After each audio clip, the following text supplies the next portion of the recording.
Jadinya saya percaya bahwa memang perlindungan anak itu tidak hanya sebatas pada pembatasan, tapi memang bagaimana kita bisa memberikan ruang ataupun wadah kepada anak-anak supaya mereka ini bisa berkreasi, bisa berkembang, bisa menjadi apa yang mereka inginkan, apa yang mereka ingin tujukan gitu. Karena kenapa? Ya itu memang menjadi tugas dari pemerintah untuk bagaimana kita ini bisa memberikan ruang ataupun wadah ekspresi buat anak-anak, sambil kita juga memang membuat kebijakan-kebijakan atau regulasi-regulasi yang mengatur supaya anak-anak ini mereka ini bisa menjadi apa yang mereka inginkan. Karena kenapa? Karena bagaimanapun anak-anak ini mereka ini adalah aset bangsa, dan mereka nantinya akan menjadi kunci bangsa Indonesia ke depan.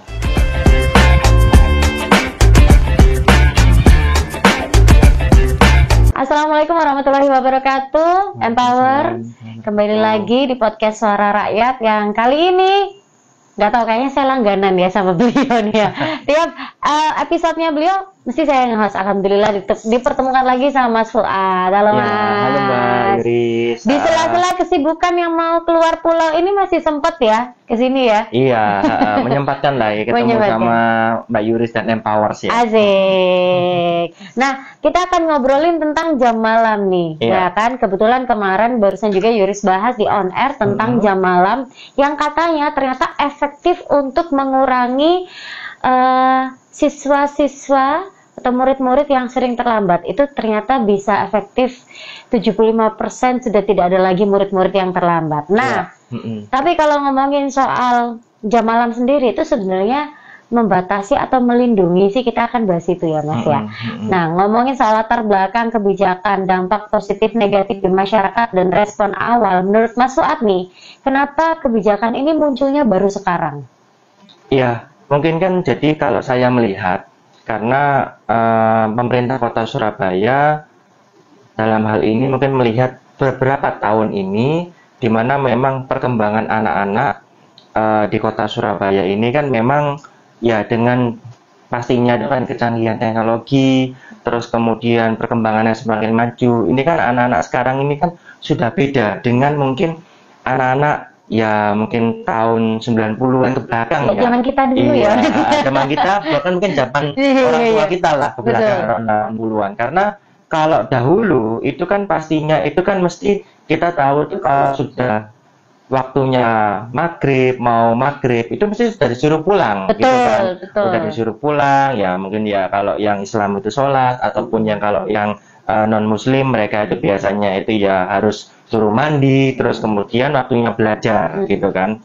Karena akhirnya ya itu kan tertata secara pola hidupnya, kesehariannya itu kan tertata, dan bahkan ya sebelum maghrib pun sudah berada di rumah untuk melakukan kegiatan-kegiatan di dalam rumah, entah belajar dan lain-lain ya itu ya. Nah itu kan akhirnya yang membuat kedisiplinan ini kan anak-anak yang dulu itu sudah tertata, sekarang ini kan ya banyak yang mungkin itu alhamdulillah ya berhasil. Dan mungkin bisa mencapai apa yang dicita-citakannya. Itu kan karena memang buah dari kedisiplinan itu. Nah, saya melihat memang pemerintah Kota Surabaya ini ingin paling tidak itu memberikan, menata lah anak-anak di Kota Surabaya ini nantinya mereka itu kedepannya itu bisa menjadi anak-anak yang memang bisa sesuai dengan cita-citanya atau dengan harapan juga orang tuanya begitu. Karena memang sekarang itu kan ya problemnya itu permasalahan sosial yang ada di kota-kota besar, terutama memang Kota Surabaya ini,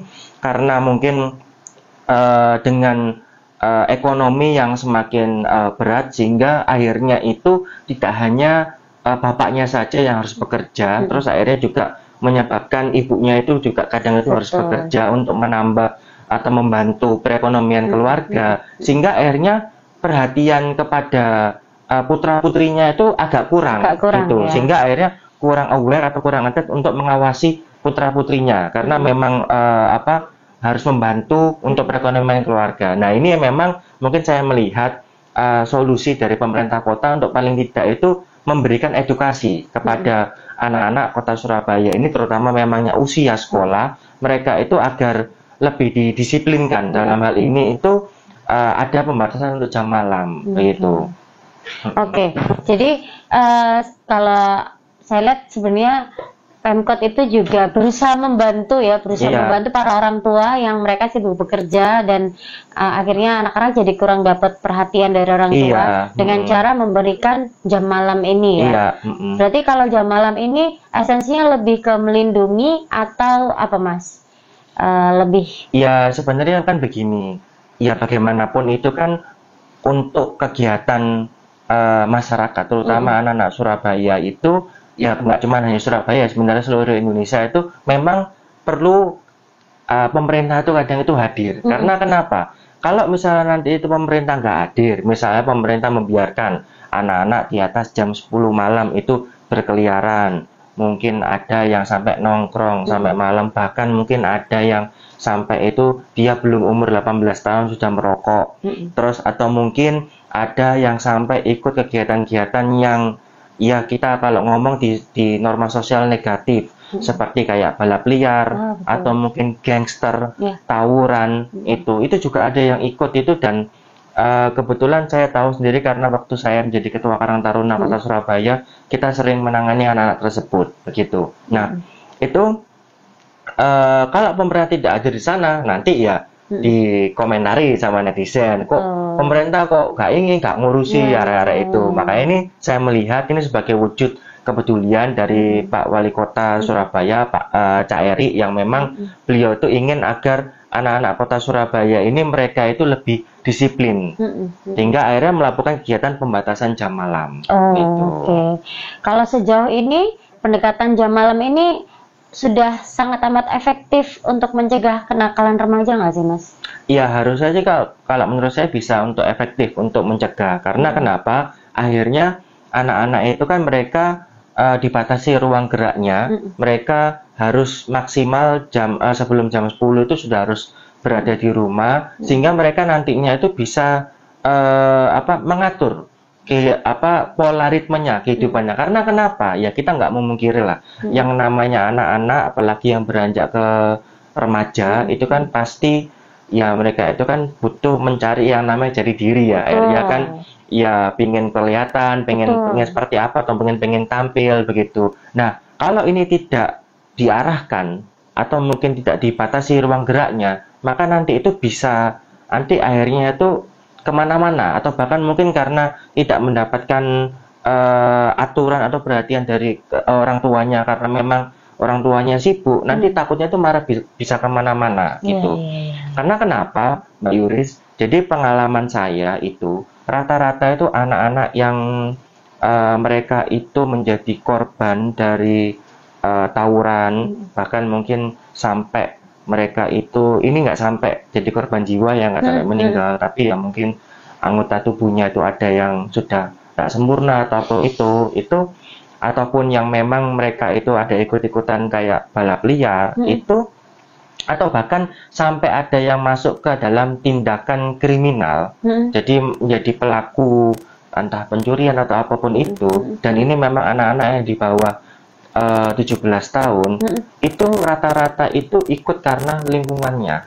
Lingkungannya kenapa tuh Mas? Jadi karena lingkungannya itu mengajarkan seperti itu, dan memang perhatian orang tuanya itu kurang karena mungkin kedua orang tuanya itu sibuk dengan pekerjaannya, atau mungkin karena mungkin sudah tidak ada, salah satu tidak ada, atau bahkan mungkin dua-duanya juga tidak ada, akhirnya diasuh mungkin oleh pamannya, omnya, atau bahkan mungkin neneknya atau kakeknya. Itu akhirnya mereka itu untuk mencari jati dirinya, bergaulnya itu lingkungannya, ternyata lingkungannya itu ya kalau bahasa sekarang toksik lah, jadi nggak bagus gitu loh, atau negatif. Jadi akhirnya ikut ke bawah ke sana. Karena mereka ini kan kalau anak-anak secara psikologis mereka itu kan masih kadang itu masih belum bisa membedakan mana yang baik menurut mereka itu baik atau benar. Karena kenapa? Kalau sudah masuk di lingkungan apalagi yang negatif, hal yang baik, hal yang salah itu bisa dianggap jadi baik. Betul. Saya pernah nemuin dulu itu, dia itu anak pelaku pencurian, dia usianya itu masih SMP, jadi mau SMA. Ketika saya tanyai, kenapa kamu kok melakukan pencurian itu? Jawabannya cuma simpel, karena saya disuruh sama senior saya yang dia itu ikut kayak kayak kelompok lah, komunitas. Kalau ngomong anak-anak muda ngomongnya gangster gitu. Jadi dia itu disuruh sama seniornya itu untuk ngambil sepeda motor itu. Karena kenapa? Ngomong seniornya itu sebenarnya dia. Jadi sepeda motornya seniornya itu, anak itu disuruh ngambil. Nah, karena anak itu kan dia nggak bisa ngendarai sepeda motor, jadi dituntun. Dan itu ketangkapnya itu bukan kejadian yang pertama. Dia sudah melakukan itu kalau nggak salah 2 atau 3 kali. Terus yang terakhir itu yang baru ketangkap. Ya ampun. Gitu. Wih, ternyata berdampak itu ya untuk kenakalan remaja ya jam malam ini ya. Iya, karena mereka itu kadang itu nggak ngerti, dan itu ada karena bergabung di lingkungan itu yang mungkin ya sudah nggak cuma harian, bulanan, bahkan mungkin ya sudah setahun lebih ya. Akhirnya merasa hal yang menurut norma masyarakat itu salah, ya dianggap mereka benar. Oke, menarik. Jadi nanti mungkin Mas Fuad akan cerita lagi ya, masih ada cerita-cerita lain tentang kenakalan remaja yang akhirnya ada sekarang ada peraturan dari Pemkot untuk diaktifkannya jam malam. Jangan kemana-mana, Empower tetap di podcast Suara Rakyat.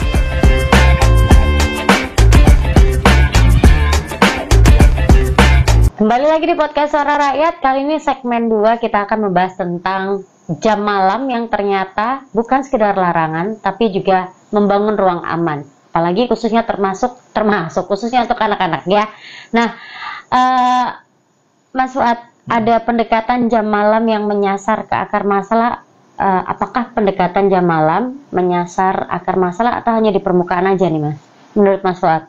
Ya, jadi memang ya kalau kita berbicara terkait program atau kebijakan jam malam ini, pastinya itu kalau dibilang harus sampai nanti itu bisa masuk ke akar masalahnya itu memang masih belum.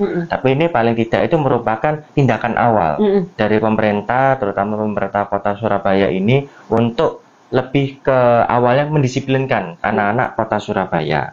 Nah, nantinya setelah sudah terbentuk, jadi ketika sudah tertata dan anak-anak Kota Surabaya ini mereka ini sudah paham bahwa tidak boleh berada di luar setelah jam 10 malam, maka nanti pemerintah baik mungkin juga pemerintah kota maupun nanti juga bisa mendapat dukungan dari pemerintah Provinsi Jawa Timur, itu bisa membuatkan program-program buat anak-anak ya di Surabaya. Karena kebetulan ada pada saat saya dulu itu jadi ketua Karang Taruna, itu ada salah satu Karang Taruna di Ketintang itu punya program yang bagus dan mereka sudah jalan dari 2016 sampai sekarang. Apa itu, Mas, programnya? Jadi mereka itu punya program yang namanya itu bimbingan belajar atau bimbel itu barengan, dan itu dibuat di Balai RW.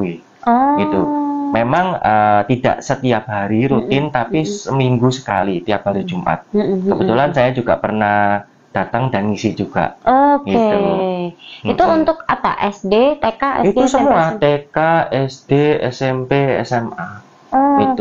Setiap hari seminggu sekali? Ya, seminggu sekali lah.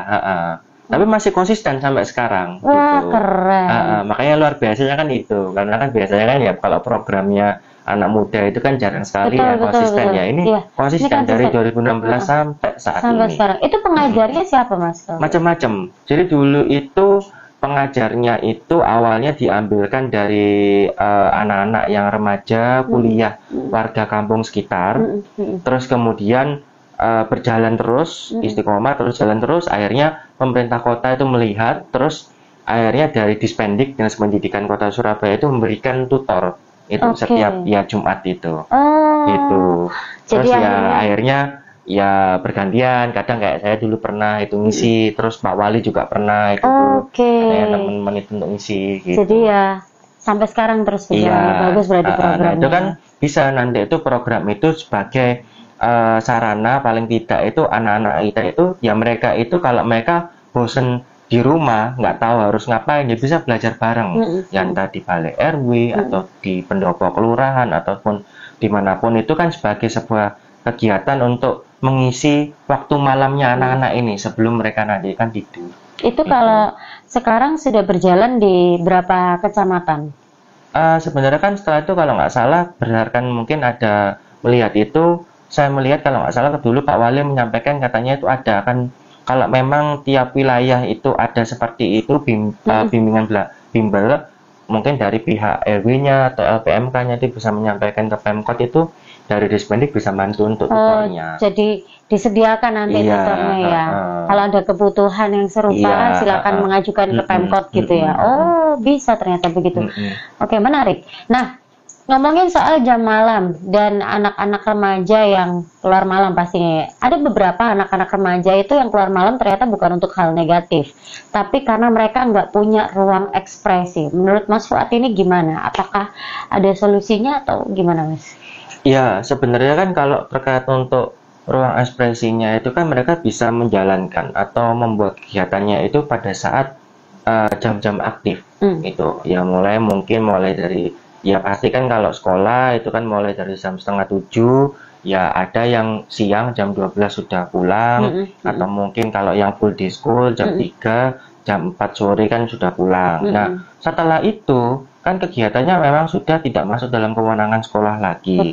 Nah, itu kan juga bisa kalau memang terkait untuk kegiatan yang menjadi ruang ekspresifnya anak-anak, itu kan bisa dilakukan setelah itu, setelah mungkin jam 4, terus kemudian mungkin sampai jam 7 atau 8 atau paling lama sampai jam 9 itu.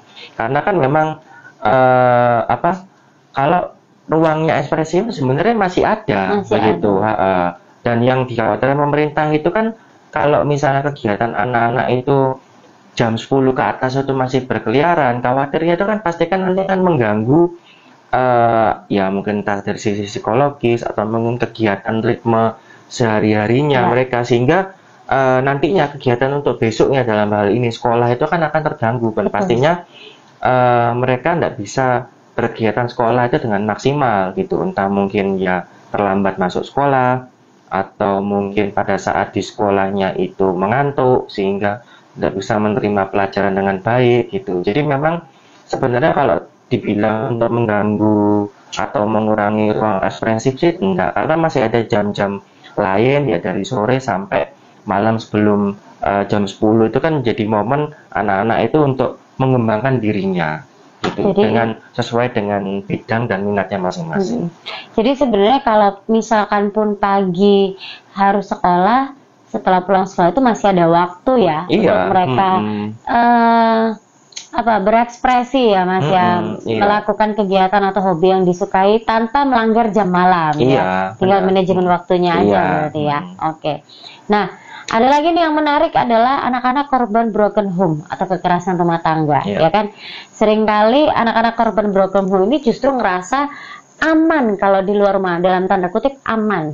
Kira-kira apa yang bisa dilakukan negara, at least kota Surabaya?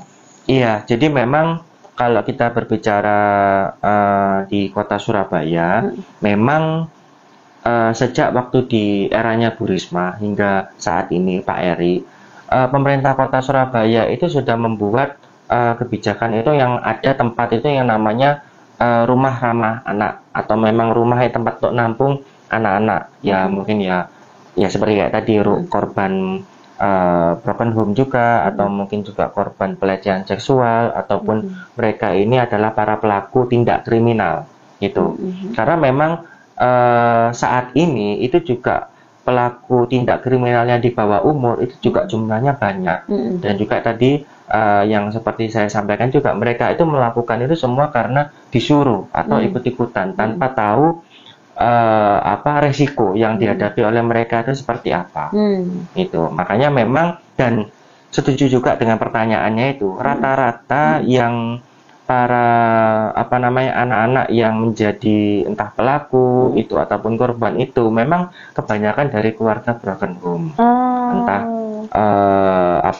memang orang tuanya sudah pisah, atau mungkin orang tuanya itu meninggal, baik mungkin bapak atau ibunya itu. Bahkan saya kemarin itu kita baru mengadvokasi itu ada anak ini sebenarnya memang ya kasihan banget, tapi saya lihat itu dia itu luar biasa karena keinginan untuk sekolahnya itu luar biasa. Kemarin memang mendaftar di SPMB di SMK itu ya SMA atau SMK itu nggak keterima.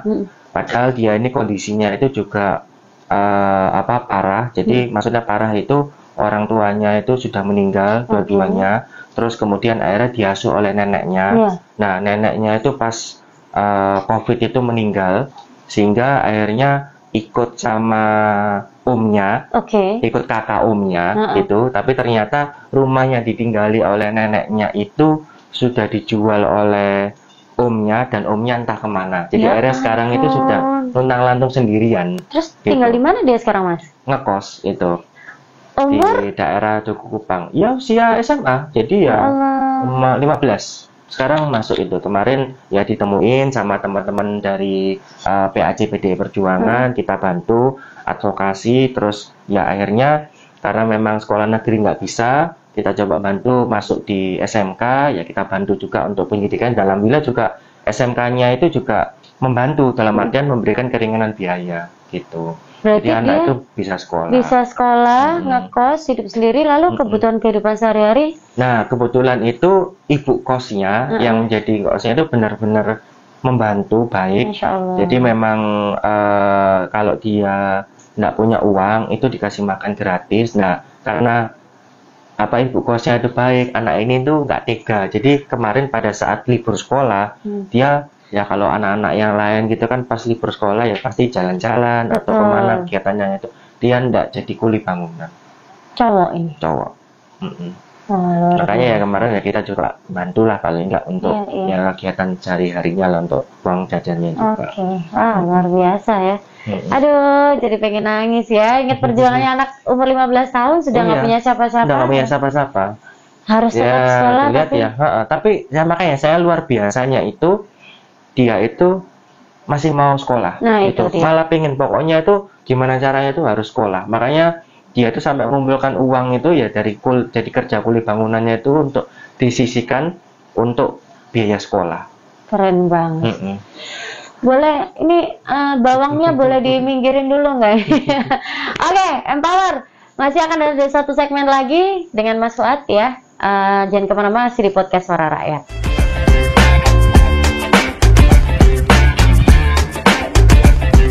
Di segmen 3 kali ini Empower, tetap di podcast Suara Rakyat, kita akan membahas tentang kira-kira kolaborasi apa sih yang tepat untuk perlindungan anak yang bermartabat. Nah, kalau ngomongin soal sinergi yang ideal nih Mas, antara keluarga, sekolah, komunitas, dan pemerintah, kira-kira apa yang bisa dibentuk sebuah kolaborasi yang tepat untuk perlindungan anak ini?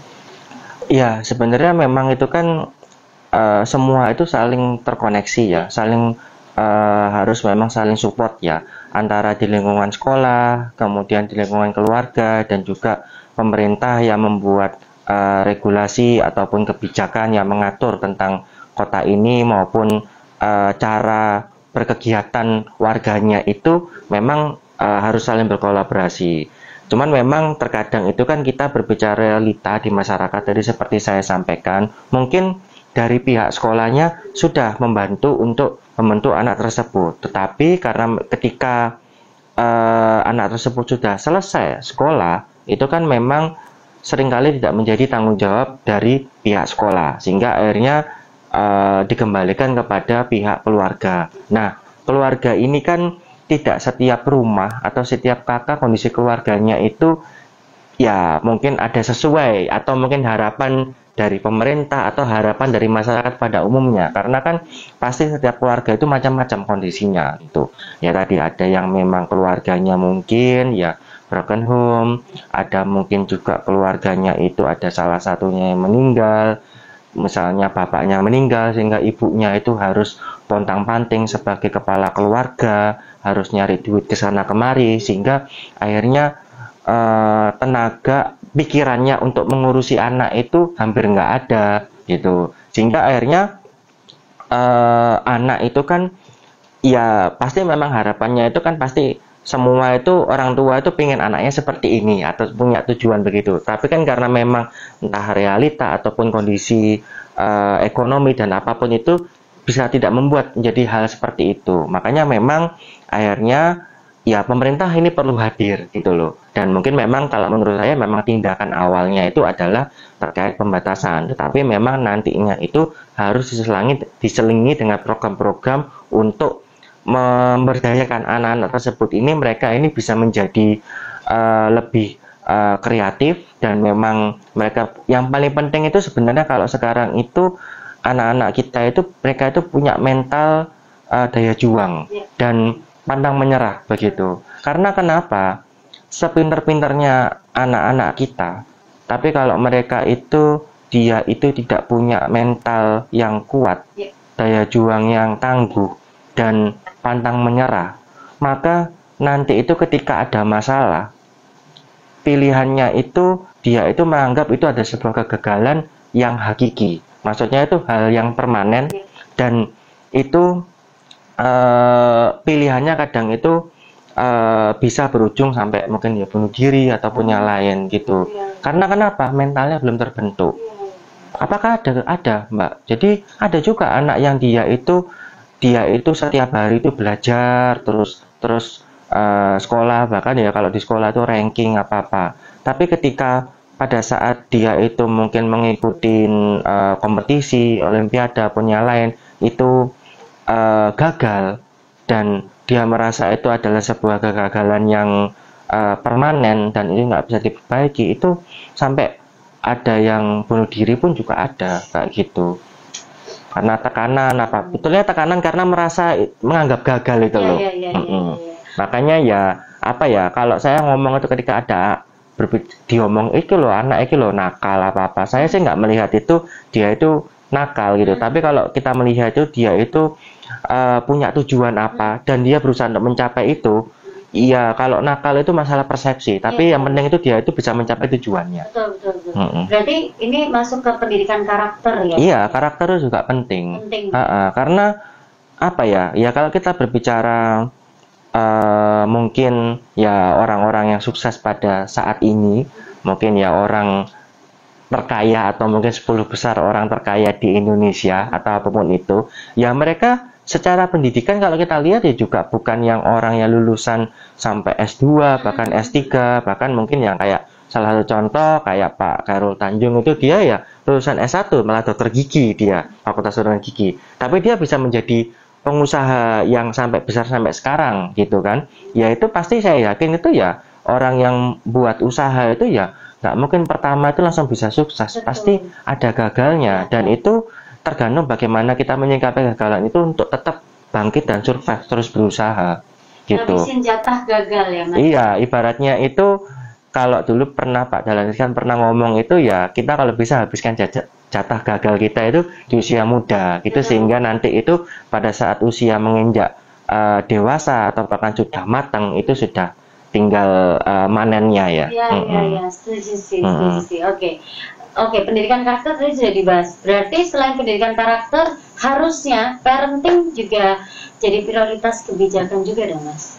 Iya, pastinya begitu. Makanya kan memang sekarang kalau saya melihat di pemerintah kota itu bekerja sama dengan PKK juga, itu juga ada program-program untuk memberikan edukasi atau pendidikan kepada orang tua, parenting. Karena kenapa? Sekarang ini juga marak angka perceraian yang memang cukup tinggi di Indonesia, bahkan mungkin di Surabaya juga ada. Karena memang banyak sekali itu orang itu masyarakat yang menikah, laki atau perempuan yang menikah terus kemudian punya anak, terus jadi orang tua, itu ketika pada saat awal nikahnya itu tidak membuat rencana atau plan. Nanti itu ketika nikah terus kemudian mungkin ya membina rumah tangga, terus mungkin kalau belum punya rumah nyicil setiap bulan, menyisihkan uang, terus akhirnya bisa punya rumah ataupun tempat tinggal yang sendiri, terus akhirnya membina keluarga, terus mungkin sudah punya anak menjadi orang tua itu, dan nanti ke depannya seperti apa itu tidak ada rencana atau paling nggak membuat plan secara kasar lah, nanti harus seperti apa, pokoknya yang penting ngomongnya jalan aja gitu. Nah akhirnya itu yang membuat terkadang itu menjadi permasalahan di keluarga, rumah tangga, terus akhirnya ya cekcok, apalagi mungkin sekarang itu ya banyak sekali yang memang terjerat mungkin ya kayak judi online ataupun mungkin hal-hal yang lain, mungkin ya pinjol juga ini, karena pinjolnya itu kalau untuk apa namanya hal yang memang untuk pengembangan usaha atau apa itu ya oke lah gitu. Tapi kan pinjolnya kebanyakan memang untuk yang konsumtif ini.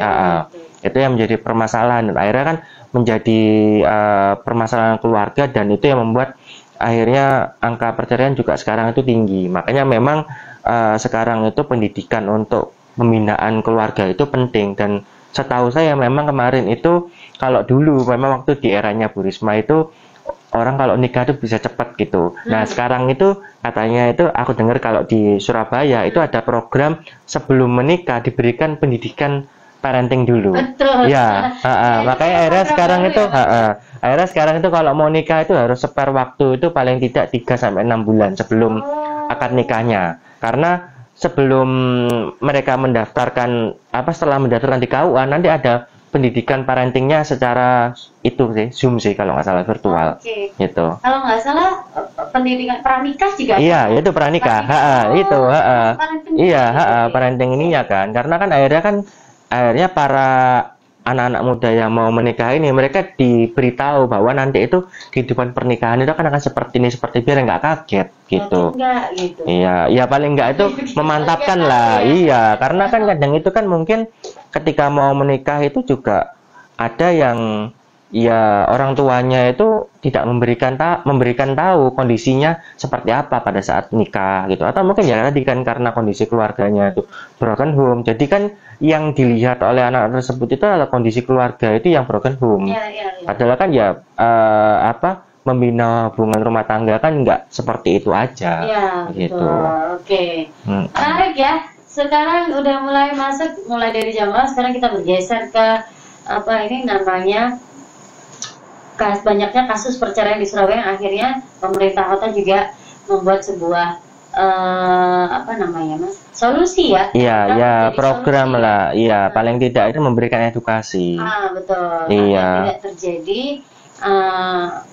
resiko-resiko yang menyebabkan anak-anak nanti ke depannya. Iya, karena kan mungkin kalau dulu itu dianggap itu hal yang tabu tapi ya dengan perkembangan teknologi, dengan era zaman seperti saat ini, itu kalau menurut saya setuju itu. Jadi memang harus diberikan edukasi seperti itu biar para anak-anak yang mau menikah ini mereka juga tahu nanti itu kondisi pernikahan itu seperti itu. Karena kan memang ya kalau pacaran itu kan kita kan mungkin ketemunya itu kan pada saat jam-jam tertentu, dan itu pastinya itu ya kita ketika kita ketemu dengan pacarnya kita itu kan kita akan menambahkan hal yang mungkin nggak sesuai dengan kondisi realita dan sehari-hari kita. Tapi kalau sudah nikah kita akan 24 jam 7 hari ketemu akhirnya tahu tahu kan akhirnya kan kondisinya, dan itu mungkin akhirnya merasa kok nggak sama ya sama kayak waktu dulu waktu pacaran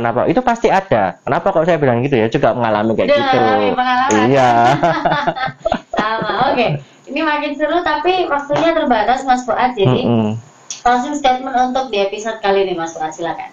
Iya, jadinya saya percaya bahwa memang perlindungan anak itu tidak hanya sebatas pada pembatasan, tapi memang bagaimana kita bisa memberikan ruang ataupun wadah kepada anak-anak supaya mereka ini bisa berkreasi, bisa berkembang, bisa menjadi apa yang mereka inginkan, apa yang mereka ingin tujukan gitu. Karena kenapa? Yaitu memang menjadi tugas dari pemerintah untuk bagaimana kita ini bisa memberikan ruang ataupun wadah ekspresi buat anak-anak, sambil kita juga memang membuat kebijakan-kebijakan atau regulasi-regulasi yang mengatur supaya anak-anak ini mereka ini bisa menjadi apa yang mereka inginkan. Karena kenapa? Karena bagaimanapun anak-anak ini mereka ini adalah aset bangsa, dan mereka nantinya akan menjadi kunci bangsa Indonesia ke depan. Terima kasih Mas Fuad. Yuk, sama-sama Mbak Yoris. Itu tadi Empower ya, obrolan saya dengan Mas Fuad kali ini membahas tentang jam malam yang ternyata banyak sekali nyambungnya, relatable-nya ke parenting, ke pendidikan karakter, yang dimana nggak cuman apa ya, membatasi saja, itu sebenarnya bukan membatasi tapi lebih kayak ke melindungi, agar memberikan rasa aman. Iya. Tapi juga dibutuhkan ilmu parenting dari para orang tua agar tetap bisa memberikan perhatian khusus untuk anak-anak. Iya. Baik, Empower jangan lupa subscribe, like, dan juga sebarkan podcast Suara Rakyat episode kali ini biar makin banyak orang yang tersosialisasi tahu tentang adanya program Jamal dan apa yang harus dilakukan para orang tua untuk anak-anaknya. Saya Yuri Sabrina pamit. Terima kasih Mas. Iya, makasih Mbak Yuri. Makasih Empower. Sampai ketemu di podcast Suara Rakyat selanjutnya.